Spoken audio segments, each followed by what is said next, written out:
Hello, hello, hello, and welcome to all you PMOs, PMEs, POMOs, POMEs, and PIMQs. Welcome to the world, the podcast where we discuss all things related to the process of waking up, walking out, and moving on from life as a Jehovah's Witness. I'm Dr. Ryan Lee, a former JW with a doctorate in clinical psychology and a practicing therapist specializing in helping former JWs and other former cult members move through the recovery and rebuilding process. All right. How are you guys doing out there? It has continued to be a shit show of nonsense in life. Man, there are some times it just drags on, and keeping that mojo flowing can be a lot of effort. But we are going to keep our eyes on the prize, as they say, and keep that mojo flowing. I hope your mojo is flowing nicely. All right, so this is part 2 of our 2-part episode on people pleasing. And last episode I talked a little bit about what's terrible about being a people pleaser, and I promised you that this episode we would spend a lot of time on how we can work on shaking that shit off. But before we do, I just have a little bit more to say that I think is important, and just really stressing that people pleasing is not a virtue. You know, when we think about being nice, there's this kind of martyr-like element to it. It doesn't matter that we're burnt out, that we're giving too much, that we're always putting our own needs aside for the sake of others, because at the end of the day, that's what makes us a good person, right? But let me be clear, and we're just beating this dead horse. Being a nice guy or a nice gal does not make you a good person. In fact, in most cases, it makes you kind of manipulative. I know, that one's a little hard to sit with. Aside from that, they simply don't get you the thing that you really want, which is love and respect. This people-pleasing stuff is not the stuff that inspires either in anybody. More often than not, what they inspire is, pity. In short, because authentic respect will never arise in relation to someone who doesn't respect themselves. Period. I've beaten that one to death, I know. But it's just important. Let's just get rid of any mindset that there is anything virtuous about this way of approaching life. Okay, so how do we move away from this absolute dumpster fire of people-pleasing? Well, we're going to cover 5 key areas that are important to keep at the forefront as we breathe life into these beautiful, abandoned aspects of our power. Let's dive right in. So, number 1. I put this at the top of the list because this one is maybe the most important. And in some cases, it might be the only step you need to take, which is bringing in mindful awareness. What this means is asking yourself on an ongoing basis, what are you doing? Why are you doing it? And how does it make you feel? I'm going to repeat because these are the 3 basic elements of mindfulness. What are you doing? Why are you doing it? And how does it make you feel? Be really real with yourself about how things are. Take notice of when you are giving. How much are you giving? And to who? Are you giving from a place of abundance or obligation? Ask yourself if you have any hidden agendas. If the shoe was on the other foot and they didn't respond the same way, would you be okay with that? And most importantly, how is it making you feel? As you're going about interacting with people and yes, sometimes giving, are you actually experiencing joy? When you say yes, does your yes feel like a fuck yes? Now, I know in everyday life, it's not always possible in every situation to find the fuck yes, But it's a good thing to aim for. So when somebody asks you to do something, you say, of course. Does it feel like, of course? Or does it feel like, yeah, of course. Another one to look out for is the word should. Is should popping up a lot. I should help them. I should want to help. I really should want to help. But I don't, you know? And this is where should comes up a lot. And should is a big red flag that you're probably doing something that's out of alignment for you. And yeah, continuing along with the theme of how you're feeling. Notice after you give something. How do you feel? Are you depleted? Do you have an emotional hangover?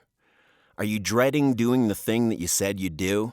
Or even worse, are you a little resentful that the person had the nerve to even ask you, knowing how hard it is for you to say no? If the answer to any of these is yes, then we are out of alignment. We need to do a little course correction. Now again, all of the things that I'm talking about here are encapsulated in the idea of mindfulness. If you take nothing else away from this, becoming more mindful in itself can be pretty life-changing. You know, without mindfulness or awareness of what we're doing and how it makes us feel, we tend to get locked in the same patterns based on the same underlying unexamined assumptions. We're just going to be stuck in the same cycle. But once we start simply just being aware of what we're doing and how it makes us feel, we have this experience of recognizing, oh, when I do X, I have the negative experience of Z. And once we make those connections, very often these old behaviors, they'll just start to shed like old skin without a lot of additional effort. Gradually, you'll start seeing these behaviors coming before they happen, and you'll develop a kind of repulsion towards them, knowing that a negative consequence is waiting on the other side. Okay, so mindful awareness is a great start, but let's talk about some more concrete, practical steps you can take. Which brings us to number 2. Make no your new favorite word. Seriously, and it is such a versatile word. I mean, we can do it confidently, no. Or empathetic, oh, no. Or maybe a little playful, no. We could do it irritated, no. Or polite, no thank you. We could do indifferent, no. Or I like amused. Oh, no. Oh, God, no. No. Oh, no. No. Yeah, it has a nice ring to it, right? So yes, let's start saying no more often. You know, as people pleasers, we've been programmed to say yes to everything. Often largely in part because we fear conflict. And there's this quote I like from Cheryl Richardson that goes, if you avoid conflict to keep the peace, you start a war inside yourself. And I think that's very true. But yeah, we also say yes because if we say no, then we won't be seen as a good person. We fear we'll fall out of social grace, and most importantly, it'll make someone else feel sad, and it will be all our fault. Nonsense. It's time to make peace with one of the most liberating and empowering words in the English language, no. Now, I know this is a big, scary word for a lot of us, but this is going to be the best place to start in your road to recovery from being a people pleaser. Saying no allows us to prioritize our time and energy on things that are truly important to us. It protects us from being distracted by less important activities or obligations that don't align with our values or goals. Now, as I'm sure you've heard before, no in itself is a complete sentence. But if that word still feels a little too spicy for you, here are some training wheel phrases that accomplish essentially the same thing. Thank you for thinking of me, but I'll have to pass. Or, that sounds great, but I have too much on my plate right now. And the short but sweet, no thank you, but it sounds lovely. I like that one. It feels very graceful. And yeah, if you're still struggling, even with these phrases, try out these other phrases that defer the no and will just buy you a little more time. Like, let me think about that and I'll get back to you. Or, I just need some time to figure out whether I can fit that in. And my favorite, give me some time to feel into that. I always get a raised eyebrow when I use that one with my family. Yeah, I'm gonna feel into that. They're like, yeah, that sounds like a no to me. Yeah, and then here are some situations to look out for that are perfect opportunities to practice this word. If you feel uncomfortable by the request, or it just feels funky in any way. Maybe you don't even know why. You just not feeling it. That's a good opportunity for no.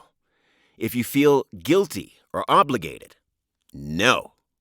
When you're overloaded, no. And maybe most importantly, if the only reason you're saying yes is to please someone else, then no. No. No. So, here's your homework. Start saying no to everything. Like, make it your new catchphrase. I say this with emphasis because I know you, or I think I know you, if you're still listening to this. And if we say, try to work on saying no in your interactions when you can. Let's be real, it's never going to happen. This is going to take some conscious effort. So set out to say no as much as possible. And then we can always recalibrate later if we go too far in the other direction. And for extra credit on this homework assignment, when you say no, challenge yourself to not add any additional explanation. So many times, even if we do say no, we feel obligated to add a lengthy explanation so that the person understands how badly you really wanted to do whatever thing they wanted you to do. But, you've just got so much going on, and then the kids, and then work, and blah, blah, blah, blah, blah. Stop it. You can't or don't want to do it, and that's all they need to know. Honestly, nobody really gives a shit about anything that comes after that. Either you can do the thing or you can't. We don't need to know the whole life story behind it. And yes, when we start using this word no, we will feel anxious about it at first. But after we get a few repetitions under our belt, it'll start to feel easier. And you'll start to experience the exhilarating feeling that comes with passing on something you have zero desire to do. Like that feeling you get when it's Sunday and you realize you don't have to go to the Kingdom Hall. Oh my God, I'm out 25 years. I still occasionally get those Sunday moments of like, no matter what's going on, I don't have to be at the Kingdom Hall today. Oh, such a good feeling. All right, so moving on to number 3. If number 2 is about saying no more often, number 3 is about instituting a moratorium on the word sorry. As we mentioned in the last episode, chances are you apologize for everything, assuming that everything is your fault in some way. You are not responsible for the awkward pause in the conversation, and you didn't ruin someone's day because you didn't text back immediately. So stop with the over-apologizing. There are some people out there who never apologize, and those people do need to learn how to use this word more often. But this is not you. So for starters, challenge yourself, for now, to never say the word sorry ever.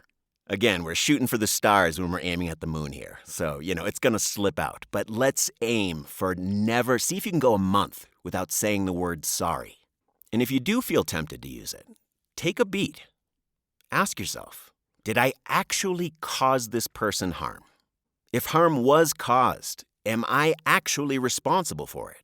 Or is it just a product of the situation? And most importantly, is there any actual evidence from the other person that they feel wronged by me? Or am I just imagining and assuming damage done because I'm so afraid of the potential for being reprimanded? I would guess the latter is true in most cases. But if the answer to any of the other questions is yes, okay, fine. Take a second. Apologize. I'm sorry I did that.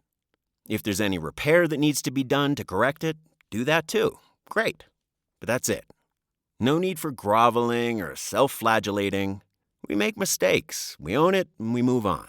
But again, chances are if this episode is hitting home for you, I'd bet money that 90% of the time you're apologizing for something that is not your responsibility. And I'm going to add in just a little extra tough love here. This one's going to hurt a little bit. But listen, all this excessive apologizing, people find it so fucking annoying. It's annoying as shit. Because it creates this situation where we have to do this stupid dance now, where I have to spend a bunch of extra energy consoling you because you're so distraught over some fictitious injury that you conjured up for yourself. And how many times do I have to repeat that it's okay, it's fine, it's totally okay, and there's no offense taken before you believe me and we can finally move on from this stupid bullshit? Let's just move on. Okay, to sum up number 2 and 3, yay to no, and boo to sorry. All right, let's move on to number 4. One of the best shortcuts for shaking off all that bullshit people-pleasing niceness is to prioritize honesty and authenticity above all else. I'm going to say it again. Prioritize honesty and authenticity above everything else. Let me explain. I think it's fair to say that we all aspire to be good people. And what the definition of a good person is may differ from person to person. But I think most of us would be on the same page when we say that being dishonest kind of takes you out of the running for being a good person, right?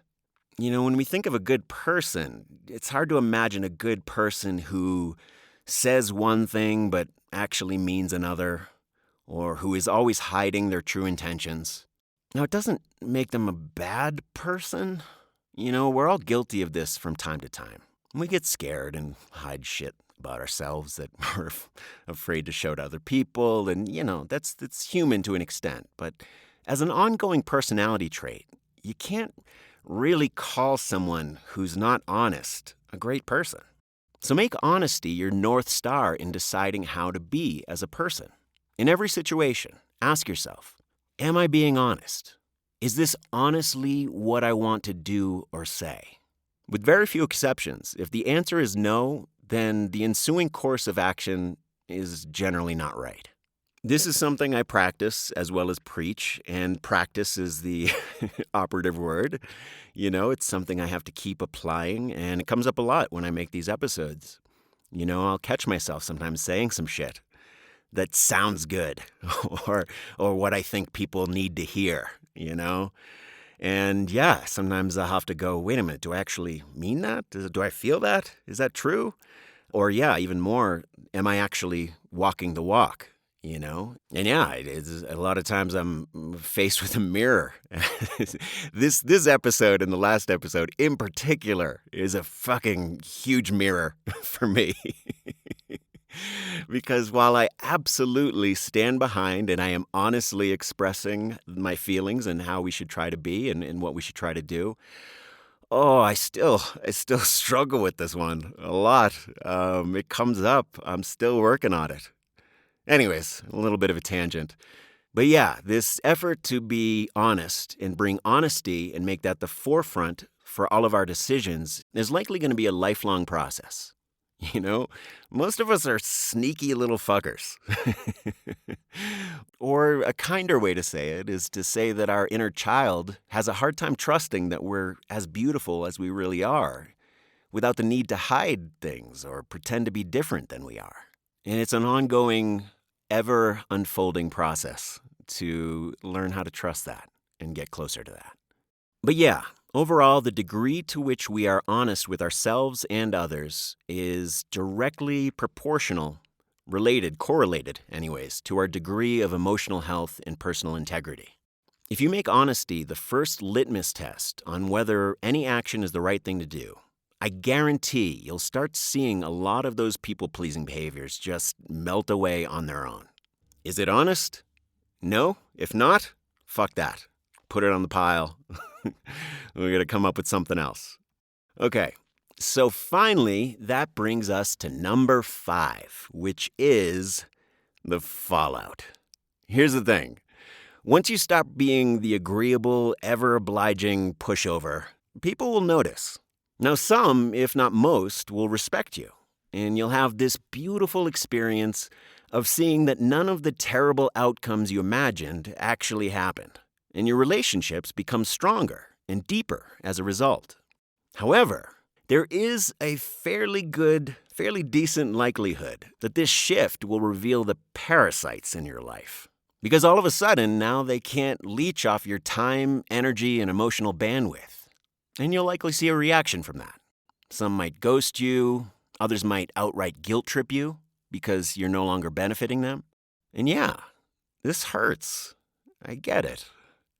When this happens and we really see firsthand that most of this relationship was built on what you could do for them, how they could use you, that's a punch in the gut. And it's okay. Take a minute, take a little time to feel that loss. But don't let the fear of feeling that feeling cause you to continue the status quo. As hard as it is to look at, these relationships are toxic. They're just a net loss. These people were draining your life force like emotional vampires. Don't keep throwing good energy after bad. Just let these relationships die. They no longer serve you. Okay, so clearly I have a lot to say on this subject because, as I mentioned, it is an ongoing effort on my own. So thank you for bearing with me as I try to get out all this in a digestible form. I do have a couple more areas I'd like to touch on before wrapping up. First, let's take a second to talk about the difference between kind and nice. The easiest way to distinguish between the two of these is by looking at the underlying intent behind the giving behavior. Kindness comes from a genuine desire to help others. Now, really, let me pause. Genuine desire. Not the feeling that you've been told you will get if you perform these things and make yourself a useful person and do kind things, blah, blah, blah. No, I mean authentically. Like, yeah, this feels great. You know? Kindness generally feels good during and after. It fills you up instead of draining you. It doesn't feel like a chore or a hassle, and there's no emotional hangover. Kindness is never about giving more than you have for the benefit of others. It's about giving the extra you have that you don't need in order to maintain your own peace and personal happiness. And this is such a key difference because when your kindness comes from a place of abundance, you authentically have zero attachment to whether that kindness is returned. You don't need to worry about it because your cup is full. So there's nothing you need. You don't need anything back. This is just about the joy, the authentic joy of giving. So yeah, it's good to know what kindness is and what it looks like. But for the time being, as you're trying to shift this way of being in the world, let go for now of trying to be kind, trying to be anything really. Let go of wanting to experience the authentic joy that comes with giving and kindness. Just put it down for a little bit. I promise you, it will come in time, but not until you've reached a place where your cup is truly filled. And that may take a while because the JWs have been siphoning your fucking gas for a long, long time. So it's going to take a little while to recoup that energy. Okay? Okay. So to bring it all home, let me leave you with this closing series of thoughts. Here's the main theme. You are the only person on this earth that you are truly responsible for taking care of. No one else has that job. And trust me, no one is going to take it on either. It's not someone else's responsibility to make you feel valued, cherished, loved, whole, and complete. It's yours. It's your responsibility. You have been placed with the very special task of taking care of you. So instead of continually taking inventory on what other people think and how they view you, make yourself the reference point for approval. When deciding how to interact, ask yourself, what way of being would make me feel most proud of myself? And again, that's not always the thing that's most comfortable, but what's the thing that I would feel good about? How do I want to be? And then, treat yourself in all senses of the word. Take all that energy that you are pouring into these relationships and pour it into yourself.